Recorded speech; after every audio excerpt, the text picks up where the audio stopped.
আসসালামু আলাইকুম, welcome to রিমাস traditional রান্না। আজকে আপনাদের জন্য খুব সহজ একটা রেসিপি নিয়ে আসলাম, সেটা হচ্ছে পাবদা মাছ রান্না।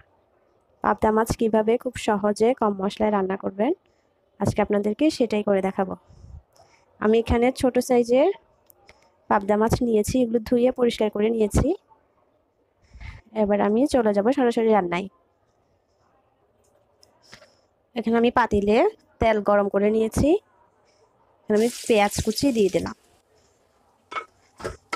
আমি এখানে শুধু আজকে পাবদা মাছগুলো পেঁয়াজ দিয়ে ভাজবো।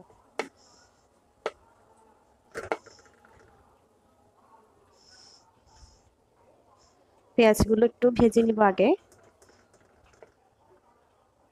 একটু নরম হয়ে আসলেই তারপর এখানে আমি মাছের যে মশলাগুলো আছে সেগুলো দিয়ে দিব। পেঁয়াজগুলো একটু ভাজা হয়ে গিয়েছে, পেঁয়াজগুলো যখন একটু নরম হয়ে যাবে এবার আমি মশলাগুলো দিয়ে দিচ্ছি লবণ,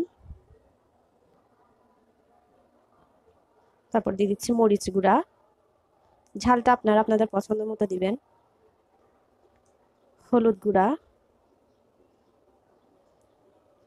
তারপর ধনিয়া গুঁড়া,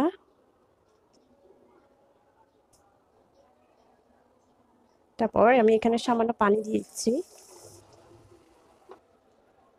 পানি দিয়ে এবার আমি এটা নেড়ে দিব, ভালো করে মশলাটাকে কষিয়ে নিব।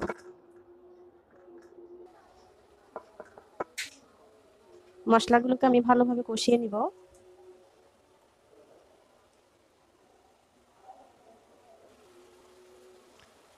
এখানে আমি আর একটু পানি দিয়ে দিব, আর মাছগুলো আমি একটু ঝোল ঝোল করে রান্না করব, সেজন্য আমি এখানে পরিমাণ মতো পানি দিয়ে দিব।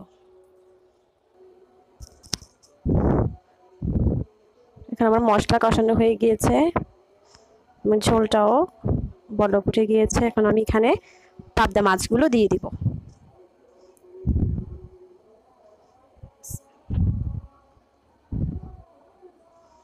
এই মাছটা আপনারা চাইলে একসাথে মশলা মেখেও দিয়ে দিতে রান্না করতে পারেন, চুলায় বসিয়ে মশলা মেখে চুলায় বসিয়ে দিতে পারেন। আমি এভাবে রান্না করলাম, খুব সহজে মাছটা রান্না করা যায়।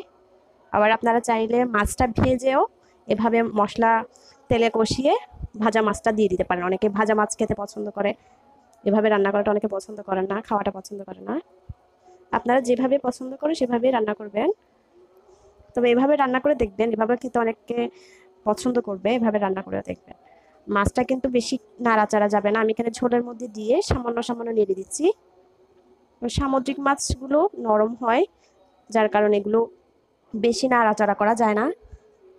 সামান্য নেড়ে দিলাম, আমি এখানে আর এটা নাড়াচাড়া করবো না, আমার মাছগুলো হোক। এটা যখন ঝোলটা সামান্য কমে আসবে তখনই আমার মাছগুলো রান্না হয়ে যাবে।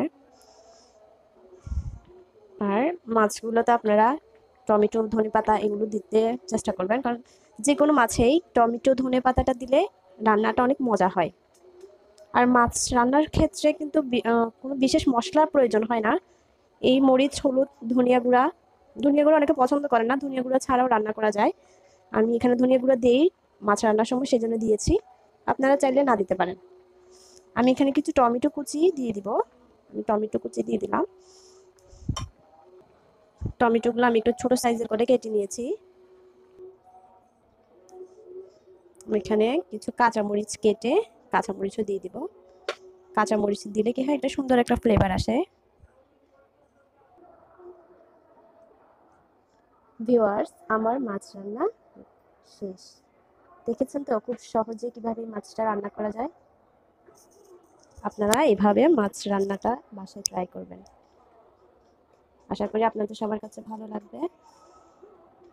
আপনাদের কাছে যদি ভালো লেগে থাকে তাহলে প্লিজ লাইক কমেন্ট শেয়ার করবেন, আর আমার চ্যানেলটা সাবস্ক্রাইব করে রাখবেন, যাতে পরবর্তী কোনো রেসিপি আপনারা দেখতে পারেন।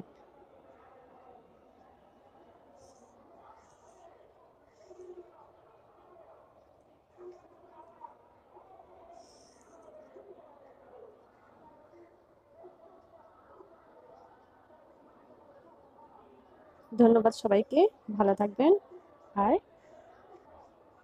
রিমাস ট্রেডিশনাল রান্নার সাথেই থাকবেন।